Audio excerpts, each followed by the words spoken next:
Good morning, students. In the last video, we have studied Geography, Unit 5, India, Population, Transport, Communication, and Trade. In that, we studied about population only. Today, we are going to study about transportation.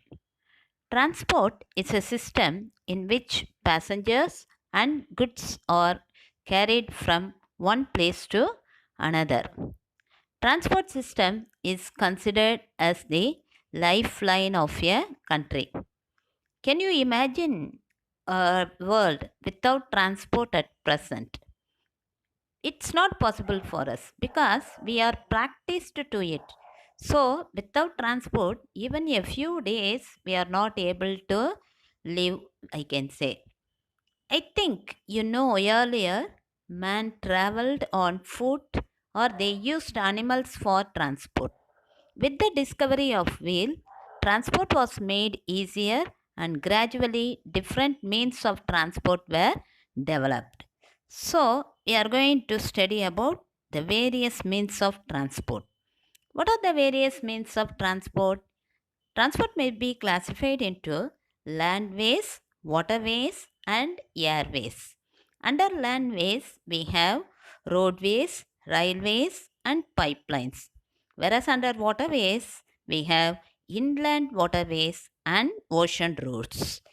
Air routes may be divided into domestic airways and international airways.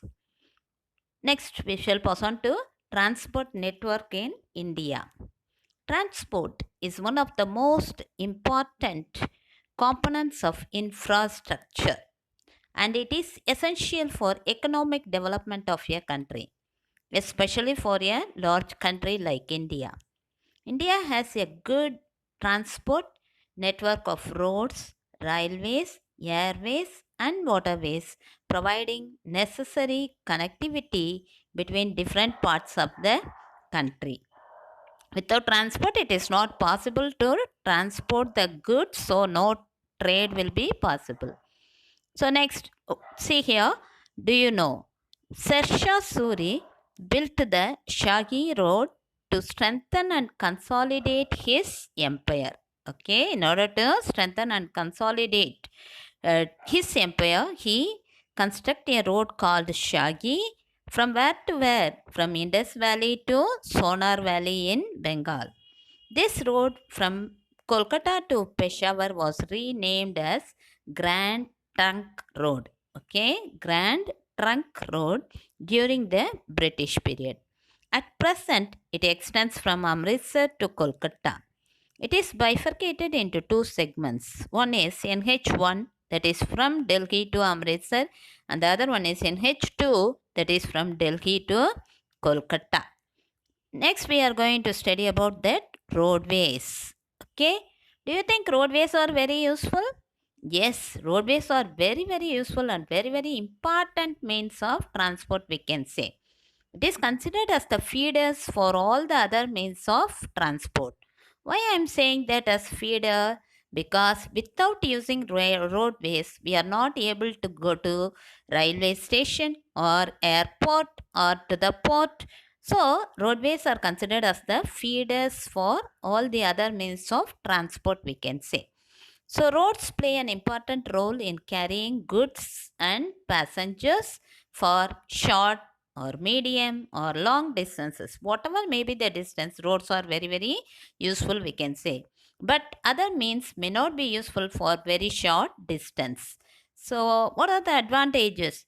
It is highly suitable for short distance services. We may use by cycle or by two wheeler. We can move from one place to another. For short distance, we can use this roadways, we can say, because we have some narrow lanes also. There we can use only this cycle, or we can go by walk or by two wheeler. It is easy and cheap to construct and maintain roads. It helps us to contact farms, fields, factories, and markets, whatever may be the place. In order to connect or in order to contact, we can use these roads.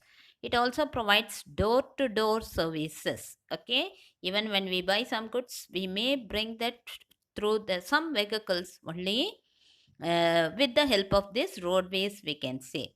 It is the universal mode of transport. It is possible in all the places, and it is used by all sections of the people, whether they are poor or rich, because some means of transport may be possible only for the rich people or middle income group, but poor people may not afford to pay for it. But here, roadways are possible for, or it is useful for all sections of people in the society. India has the second longest road network in the world with the total length of 56 lakhs 3,293 kilometers as of 2016. How many percentage of passengers are using these roads? 85 percentage of passengers, and 70 percentage of goods traffic are carried by roads every year. Next, we are going to see the classification of roads. How they are classified? Roads may be classified into national highways, state highways, district roads, rural roads, border roads, expressways, international highways. First, let us see about national highways. What do you mean by that national highways? These roads are generally connecting the state capital to the national capital. Okay, it will connect state capital to national capital. So these roads are connecting the capitals of states, major ports, rail junctions, industrial and tourist centers. In short, state capitals are connected to national capital and they are maintained by central government. What about the length of these national highways? It is 1,01,011 kilometer. That we can study about the longest national highway and the shortest national highway. Longest national highway is NH7. Okay, longest national highway is NH7. It runs from Varanasi in Uttar Pradesh to Kanyakumari in Tamil Nadu. What is the length of this? 2,369 kilometer. Okay, the longest national highway NH7 is running from Varanasi to Kanyakumari to the length of 2,369 kilometer. What about the shortest national highway? It is running only to the distance of 6 kilometer from Ernakulam to Kochi port, known as NH47A. Okay, shortest route is NH47A from Ernakulam to Kochi port to the length of 6 kilometer. Next one may be state highways. These roads link important cities, towns and district headquarters within the state and connect them with national highways or highways of neighboring states. These roads are maintained by the state government. What about the length of this state highway? 1,76,166 kilometers as of 2016. Okay, next let us study about district roads. It provides connectivity between the district and taluk headquarters. Okay, it is connecting the district capital or headquarters with taluks. Okay, so with the state highways and the national highways. So district roads connect the taluks with district headquarters and also with the state highways and national highways. They are constructed and maintained by the Public Works Department of the states. Okay, who constructed? They are constructed and maintained by the Public Works Department of the state. What about the length of these roads? These roads 5,61,940 kilometer in 2016. Village roads. It is very important for rural development. Okay, only village roads link the small villages to the big villages. They link the rural areas. They are maintained by village panchayat. Okay, the village roads are maintained by the village panchayat. What about the length of that? 39 lakhs 35,337 kilometer in 2016. Next one may be border roads. These are the roads of strategic importance in border areas. Okay, mostly we can find these roads in the mountainous areas. They are constructed by Border Roads Organization, which was established in the year 1960. Which was the first border road? The first border road was constructed from Manali to Lake at an altitude of 4,270 meters. Next may be golden quadrilateral. They are generally 4 or 6 lanes roads. Okay, Nanguvalichalai or Aruvalichalai. So, 4 or 6 lanes roads connecting the metropolitan cities. Okay, what are the metropolitan cities in our country? Delhi, Kolkata, Chennai, and Mumbai. Okay, Delhi, Kolkata, Chennai, and Mumbai. So, these 4 lanes or 6 lanes roads are connecting the metropolitan cities and ports to the length of 5,846 kilometer. When was it launched? It was launched in 1999. Okay, this project was launched in 1999. It has two different corridors. One is north-south corridor and the other one is east-west corridors. North-south corridors connect Srinagar to Kanyakumari to the length of 4,076 km, whereas east-west corridors connect Silchar in Assam to Porbandar in Gujarat to the length of 3,640 km.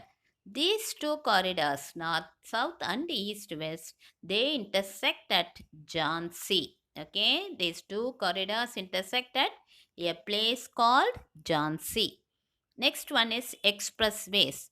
These are good quality multi-lane roads. Okay, these are good quality multi-lane roads that is with high speed.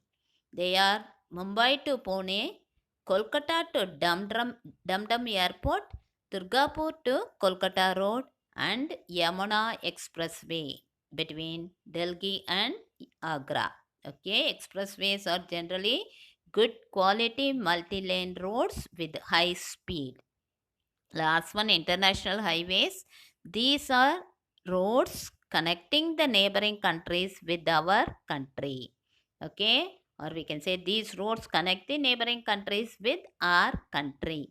These are constructed with the aids from World Bank. Okay, the money is given by World Bank in order to construct that international highways. So these are all about the roadways, we can say. So roadways are very, very important. Next one is railways.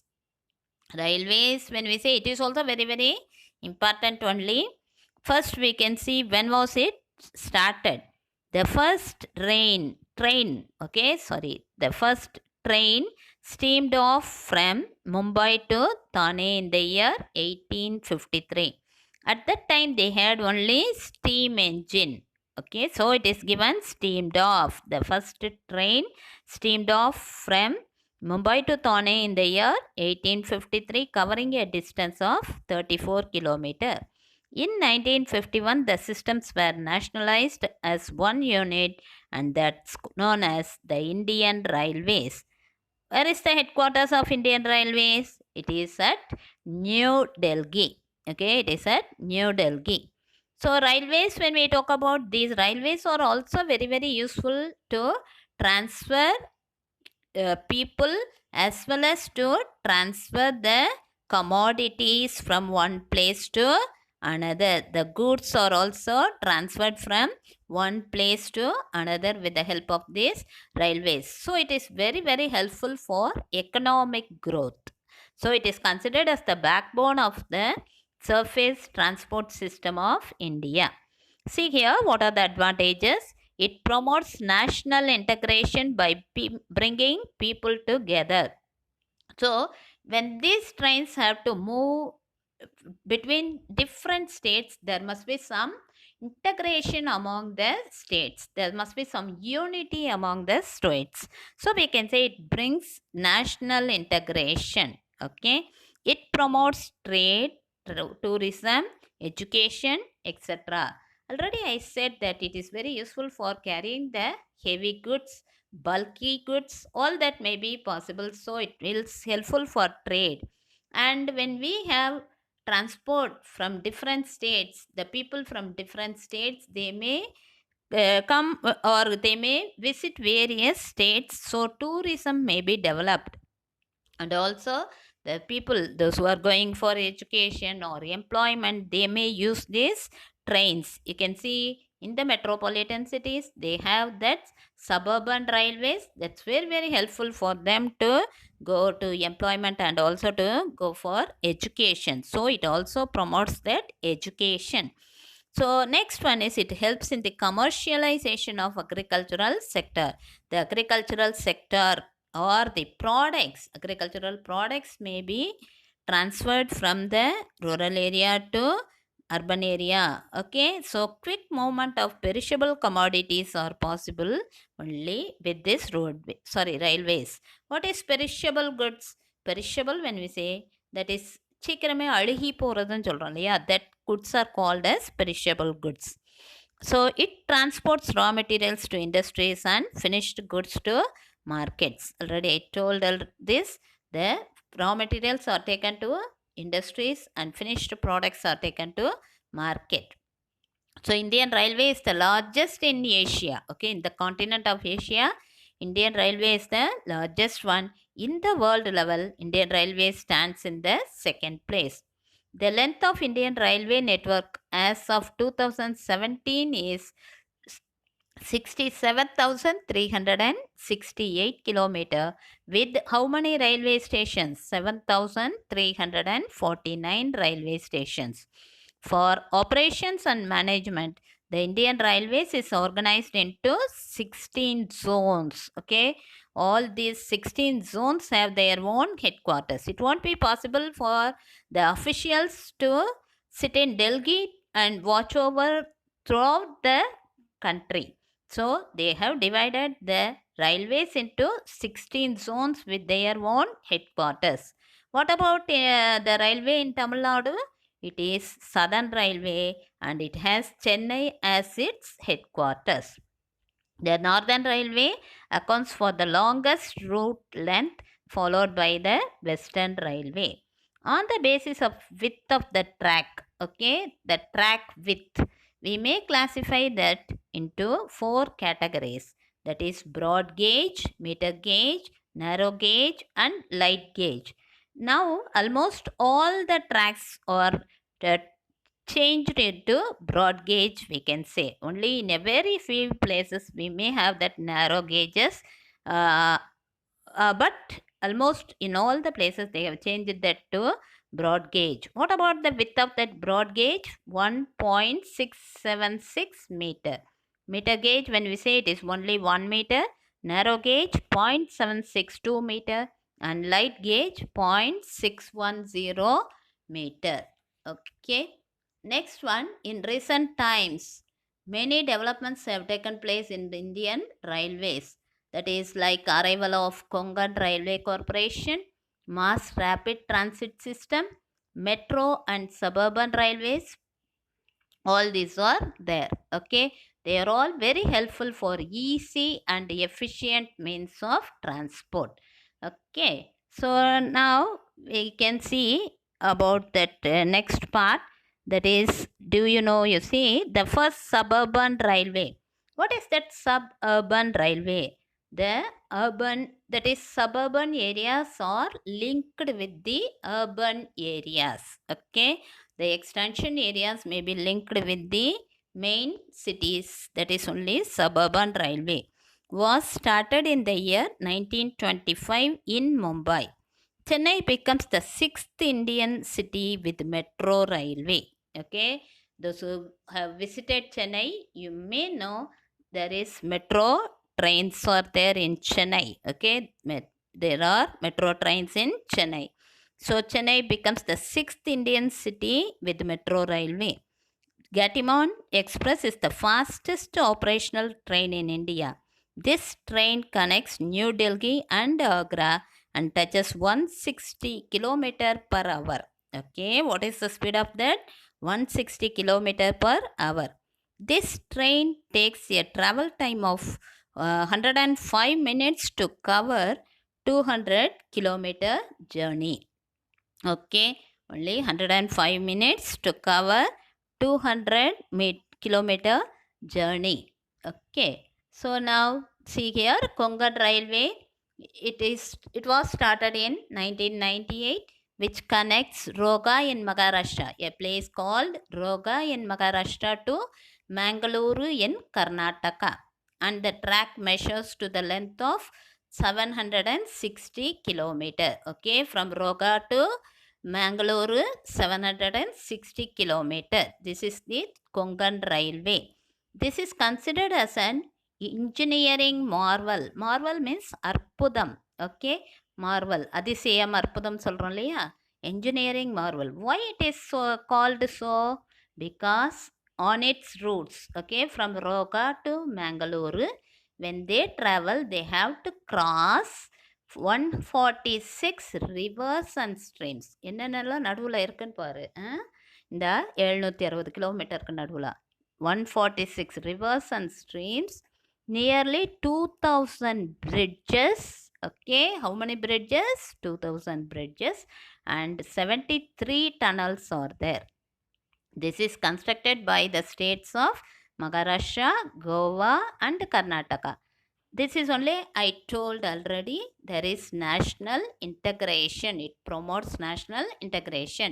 But there is no integration among these states, Maharashtra, Goa and Karnataka. This Konkan Railway is not possible. Next, maybe metro railways in India. In 8 cities, we have metro rail connectivity. What are the places or what are the cities? They are Kolkata, Chennai, Delhi, Bengaluru, Gurgaon, Mumbai, Jaipur and Kochi. India has 507 kilometers of operational metro lines, and how many stations are there? 381 stations. The state of Meghalaya has no railway network. Why Meghalaya has no railway network? Because when it is heavily mountainous, it is not possible. Next one, we are going to study about pipeline transport. This is a very convenient mode of transport.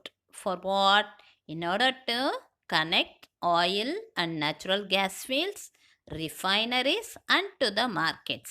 Generally, pipeline transport is useful for transporting the liquid products. Okay, oil, natural gas. And what is refinery? Refinery is a place where they purify this oil and natural gas. Okay, where they purify that, and it is also connecting the market. In the past, these were used to transport water to cities and industries. Now solids, that is converted into slurry. That is, slurry is nothing but a semi-liquid mixture. A semi-liquid mixture can also be transported. Next, let us see the importance of that. Okay, waterways, we have that slide. And then pipeline transport. Importance of pipeline transport. The initial cost of laying is high, but subsequent running cost is minimum. Okay, when we talk about importance of pipeline transport, the initial cost, when in order to construct that, it is costlier, we can say. Okay, but after that, the maintenance cost is less. And next one, it can be laid through difficult terrain as well as underwater. It can be constructed even in the difficult terrain, mountainous area, and also it can be constructed under the water. Since it is continuously possible to supply there is no delay in supply, we can say. Okay, it ensures steady supply of goods. It reduces the transshipment losses. Okay, when we transfer the goods from one place to another, sometimes there may be wastage, but here it reduces the losses due to transportation. And what are the important pipeline networks? One is oil field in Upper Assam is connected to Kanpur. Salaya in Gujarat is connected to Jalandhar in Punjab. Gas pipelines from Hazaria in Gujarat to Jagadeshpur in Uttar Pradesh. These are the places connected with this pipeline transport, we can say. Next, let us study about waterways.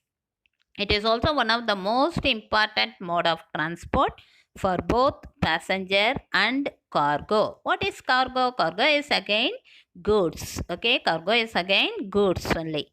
So it is both useful for passenger and cargo. It is the oldest and also the cheapest means of transport. It is also suitable for, or most suitable one for carrying heavy and bulky materials from one country to another. Even to import or export the heavy machineries, they use only this waterways. And also it is fuel efficient. It is not consuming a lot of fuel and it is not damaging the ecology. So it is called as eco-friendly mode of transport. So there are two types of waterways. What are the two types of waterways? One may be the inland waterway, another one is ocean waterway or ocean routes. Inland waterways, when we say, when it moves through or when we have water transport through rivers, canals, lakes and backwaters, that is within the country, then it is called as inland waterways. Mostly we can find waterways in North India. Okay, the major national or inland waterways are Ganga, Bhagirathi, Hooghly river system, and the other one may be Brahmaputra river between Dubri and Sadia, and next one is Kollam to Kottapuram. Next may be oceanic routes. India's foreign trade by volume, that is quantity, how many, and also 70 percentage by values through ocean routes only. Okay, 70 percentage of trade by volume and values. Okay, values, when we say the what I can say, மதிப்பு. Okay, நம்பரும் 70 percentage of quantity வேவும் and also மதிப்பு பார்க்குறப்பவும் 70 percentage வந்து ocean route வழியாக தான் India's foreign trade நடக்குது. This is also cheap and eco friendly. There are some 13 major ports and also 200 minor ports are there, and also intermediate ports are there in India. These major ports are managed by whom? The central government, whereas the minor and intermediate ports are managed by state government. Okay, so what are the major ports? Major ports, when we talk about, there are two different places. That is, in the west we have some ports and also in the east we have some other ports. What are the ports which are found in the western part of India? That may be, as I can say, Haldia. Okay, you can see in that Gujarat. Okay, that is the first one we can find in the western coastal region. Okay, and they are Kandla, Mumbai, Neva Seva or Jawaharlal Nehru Port, New Mangalore Port, Marmakova Port and Kochi Port.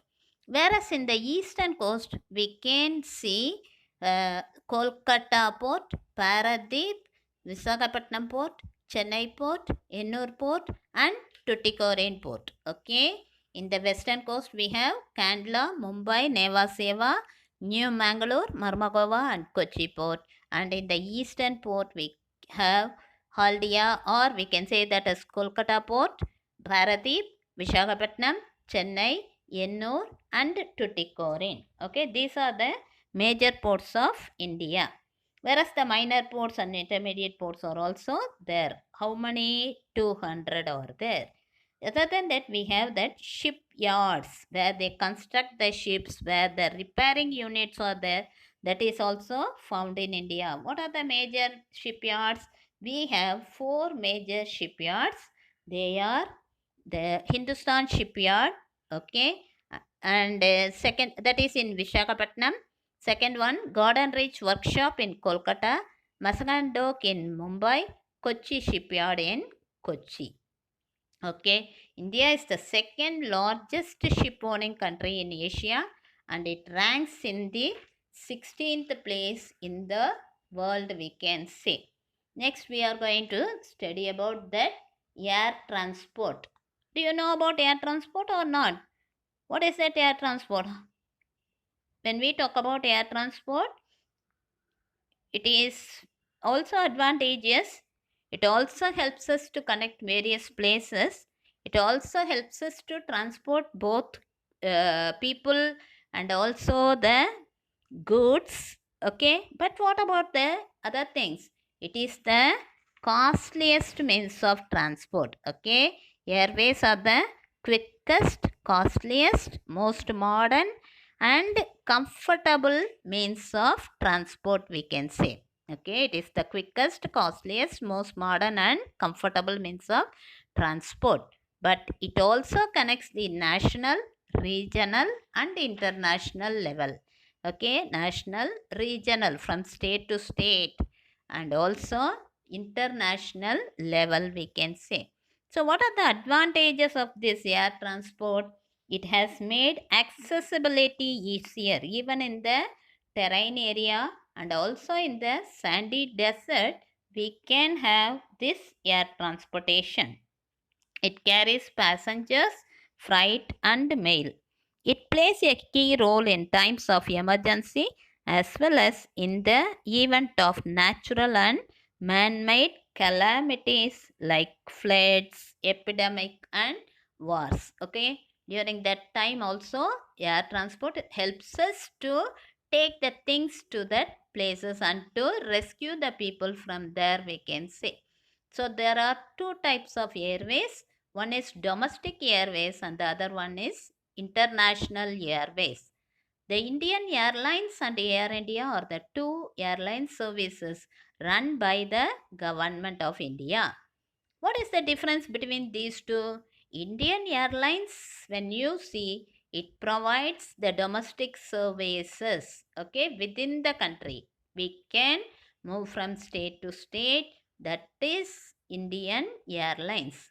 Whereas Air India moves outside the country. It provides international air services. How many designated international airports are there? 19 designated international airports are available in our country. The next one may be Bhavan Hans Helicopter Limited. This has been providing helicopter support services to the petroleum sector. Okay, it has been providing helicopter supporting services to the petroleum sector, including ONGC. What is ONGC? Oil and Natural Gas Corporation, and also Oil India Limited. It is a public sector company based in New Delhi. So, who will control all these airways or air transportation? It was by, it is by Airport Authority of India. This Airport Authority of India was constituted in the year 1995. It provides security to Indian airports, AAI, under the Ministry of Civil Aviation, is responsible for creating, upgrading, maintaining, and managing civil aviation. What is civil aviation? It is nothing but non military air transport, both private as well as commercial. Okay, civil aviation is nothing but non military air transport. Okay, civil aviation infrastructure in India. The Ministry of Civil Aviation is responsible for creating, upgrading, maintaining, and managing this civil aviation infrastructure in India. Okay, the last part of this is in 2007, the government of India merged the Air India and Indian Airlines under National Aviation Corporation of India Limited. Okay, what what are the two things connected or merged? They are Air India and Indian Airlines, in which this National Aviation Corporation of India Limited provides international services. That is, in that also they have divided that as NACIL-A and NACIL-I. When we say NACIL-A, it provides international service. When we say NACIL-I, it provides domestic services and services to neighboring countries in Southeast Asia and Middle Asia. So, in this part, we have studied about all the different means of transport, how it is helpful for developing our economy, all this. Okay, the next video will study about the communication and also trade. Thank you, students.